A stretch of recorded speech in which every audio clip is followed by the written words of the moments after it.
Hello बच्चों। स्वतंत्रता के बाद के भारत में अपन पढ़ रहे थे नए संविधान की रचना। नए संविधान की रचना में नए अपने जो संविधान बनाया था उस संविधान में और क्या क्या उसकी विशेषता थी, उसमें एक विशेषता अपन ने पढ़ ली, सार्वभौमिक वेश मताधिकार। सार्वभौमिक वेश मताधिकार के साथ साथ अपन ने ये पढ़ा था कि जो अधिकार अपन को दिए गए हैं एक साथ, वो अधिकार कई देशों में एक साथ नहीं दिए गए। इसका उदाहरण आपको बताया था कि ऐसे कौन से देश थे जिनमें टुकड़ों के अंदर लोग वहाँ के लोगों को वोट देने का अधिकार दिया गया था। अब अपन इसकी दूसरी विशेषता पढ़ते हैं कि भारतीय इसकी क्या बात अपनाई गई थी जिससे भारतीय लोगों को समानता प्राप्त हो। अब देखते हैं इसके अंदर कि संविधान की दूसरी विशेषता।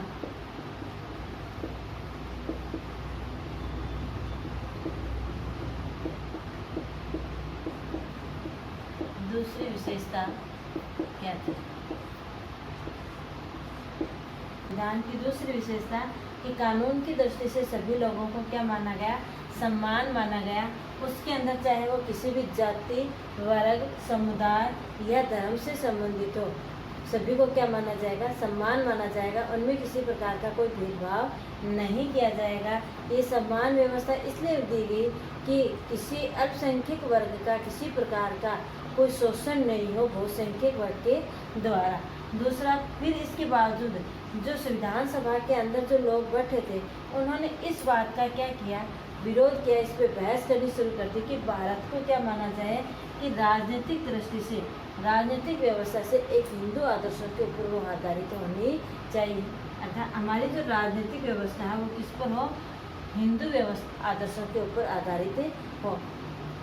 भारत को एक हिंदू राष्ट्र घोषित किया जाए। इसके ऊपर काफ़ी बहस होने के बावजूद भारत के प्रधानमंत्री जवाहरलाल नेहरू ने, उनका स्पष्ट मत था कि भारत को हिंदू पाकिस्तान नहीं बना सकते और नहीं बनना चाहिए।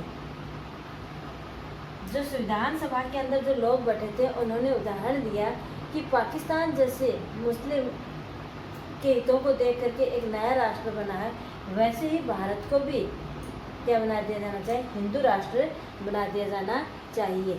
मुसलमानों के अलावा भारत के अंदर और कौन कौन से थे? सिख, ईसाई, अनेक पारसी, जैन, अनेक धर्मों के लोग भी वहाँ पर रहते थे, लेकिन सभी लोगों को वही अधिकार दिए गए जो एक हिंदू को दिए गए थे। हिंदू धर्म को जो अधिकार दिए गए वही अधिकार सभी लोगों को संविधान के अंदर प्रदान किए गए। अर्थात भारत के संविधान के अंदर कानून की दृष्टि से सभी लोगों को क्या माना गया? सम्मान माना गया, धर्मनिरपेक्ष माना गया। यानी का संविधान, भारत का जो संविधान है वो धर्म की दृष्टि से किसी भी धर्म को लेकर के भेदभाव नहीं करेगा। चाहे वो ईसाई धर्म हो, चाहे वो पारसी धर्म हो, चाहे वो सिख हो, चाहे वो इस्लाम धर्म हो, चाहे वो हिंदू धर्म हो, सभी धर्मों को वो क्या है? सम्मान लेकर के चलेगा। इसकी व्यवस्था की गई। अब अपन तीसरी विशेषता पढ़ते हैं। संविधान की तीसरी विशेषता थी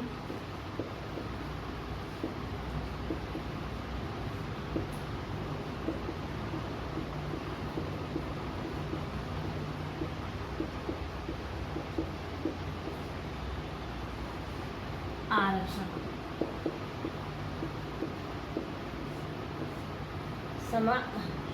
समाज के निर्धन और गरीब जो वंचित वर्ग जो था, जिसको विशेष सुविधाएं नहीं दी जाती थी, उनको सुविधाएं दिलाने के लिए और क्या है? आरक्षण की व्यवस्था की गई। उन्हें कुछ ऐसी सीटें उनके लिए रखी गई ताकि उन लोगों को भी मौका मिल सके। तो समाज के निर्धन और वंचित तबके के लोगों को विशेष सुविधाओं की व्यवस्था की गई। समाज आरक्षण की व्यवस्था कहलाई हो। समाज के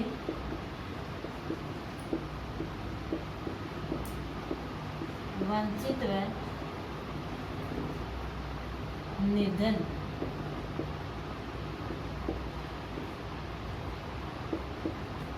वर्ग के लोगों को विशेष सुविधाएं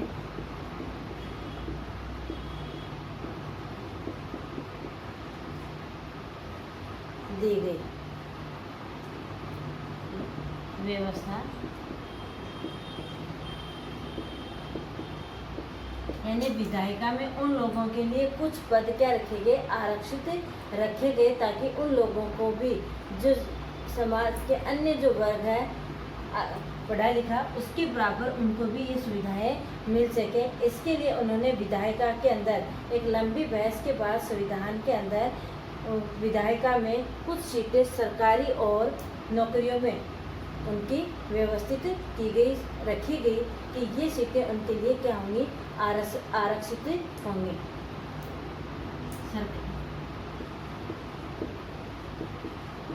लंबे बहस के बाद विधायिका में सरकारी नौकरियों में कुछ सीटें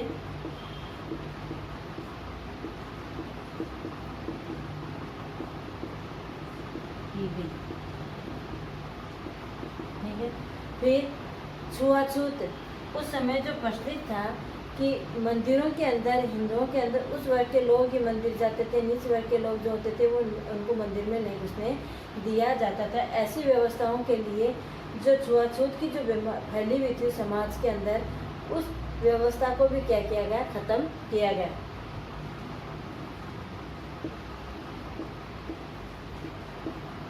छुआछूत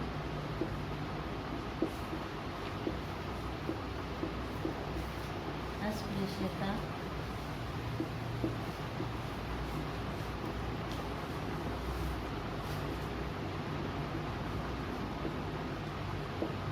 व्यवस्था को खत्म किया गया। इसे क्या दिया गया, एक दंडनीय अपराध घोषित किया गया।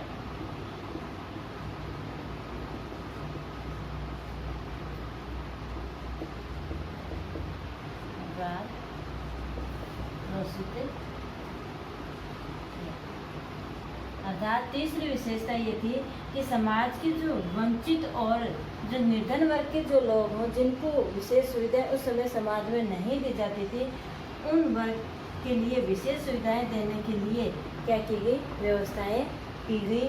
विधायिका के अंदर सरकारी नौकरियों के अंदर कुछ सीटें उनके लिए क्या की गई, आरक्षित की गई।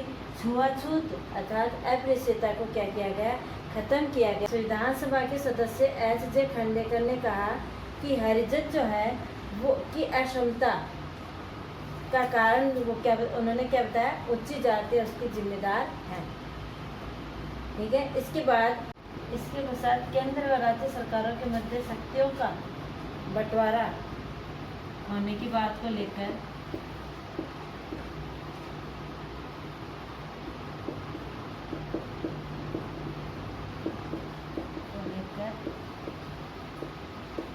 बहस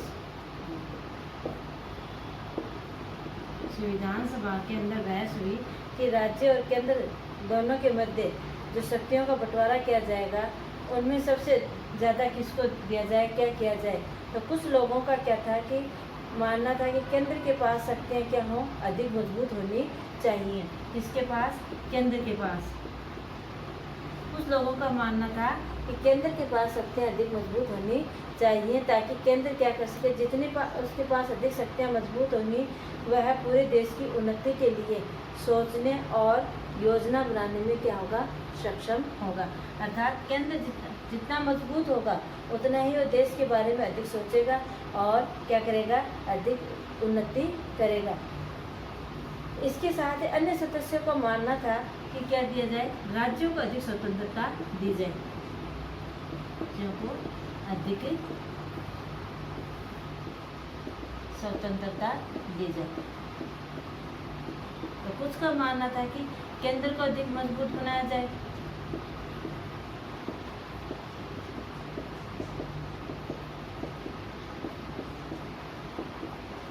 ठीक है, कुछ लोगों का मानना था कि केंद्र को अधिक मजबूत बनाया जाए, कुछ का मानना था कि राज्यों को अधिक स्वतंत्रता दी जाए। अब आपस में बहस होने के बाद में और क्या है, इस मतभेद को दूर करने के लिए क्या किया गया, शक्तियों का बंटवारा कर दिया गया संविधान सभा के द्वारा। और विषयों को कितने भागों में बांट दिया, 3 भागों में। को 3 भागों में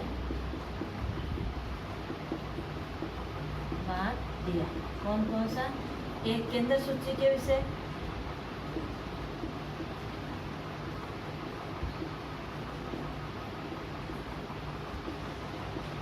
दूसरा राज्य सूची के विषय,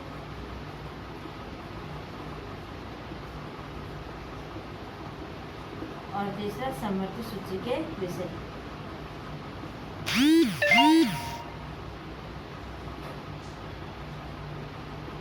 तीन भागों के अंदर उनको बांट दिया गया कि कुछ विषय केंद्र सूची के रखे जाएंगे, कुछ विषय राज्य सूची को दिए जाएंगे, कुछ विषय ऐसे होंगे जिन पर कानून क्या है, केंद्र भी बना सकता है, राज्य भी बना सकता है, और अगर कोई विवाद हो जाता है तो बात किसकी मानी जाएगी? केंद्र की मानी जाएगी। अर्थात केंद्र को क्या रखा गया? मजबूत रखा गया। अब केंद्र सूची के विषय कौन कौन से रखे गए? केंद्र सूची के अंदर कारागार, जेल से संबंधित, और कौन से रखे गए? रक्षा से संबंधित, देश की रक्षा के मामले, विदेशी मामले जैसे, ठीक है। राज्य सूची के अंदर कौन से रखे गए? शिक्षा और स्वास्थ्य जैसे विषय रखे गए। शिक्षा एवं स्वास्थ्य जैसे विषय रखे गए। समवर्ती सूची के अंदर कौन से? वन एवं कृषि से संबंधित विषय रखे गए। वर्तमान में कितने हैं, क्या है? आपको जो पॉलिटिकल का वीडियो उसमें जो पढ़ाया था मैंने, उसके अंदर आपको अच्छे से समझाया हुआ है कि केंद्र सूची के ऊपर कितने विषय हैं, उस समय कितने थे, क्या थे। तो इस प्रकार से ये चौथी बहस भी उनकी पूरी हुई कि राज्यों के पास किस प्रकार से शक्तियों का बंटवारा करना है। इसके पश्चात क्या हुआ कि संविधान सभा में भाषा को लेकर के एक तीखी बहस हुई कि भाषा क्या होनी चाहिए अपनी। कुछ का मानना था कि अंग्रेजों के साथ ही और अंग्रेजी भाषा को क्या कर देना चाहिए? अलविदा कर देना चाहिए, और उसकी जगह है क्या रख देनी चाहिए? हिंदी भाषा को रख देना चाहिए। लेकिन अगर इस प्रकार से हिंदी भाषा को अधिक तवज्जो दिया जाता तो दक्षिण भारत में बोली जाने वाली जो अंग्रेजी भाषा है, वो दक्षिणी भारतीय जो राज्य थे वो एक तरह से क्या हो जाते? कट जाते, उनको सही अधिकार नहीं मिल पाता। इसलिए कुछ जो बातें हैं आधिकारिक तौर पे जो सरकारी कार्यालय हैं उनके अंदर क्या रखी गई? भाषा अंग्रेजी भी रखी गई, और राष्ट्रीय भाषा क्या घोषित की गई? हिंदी भाषा घोषित की गई। इस प्रकार से चुनौतियाँ धीरे धीरे और उन चुनौतियों का सामना करते हुए पूरी की जाने लगी। अब अपन भाषा के आधार पर जो भारत के राज्यों का बंटवारा हुआ वो अपन आगे वाली वीडियो के अंदर पढ़ेंगे।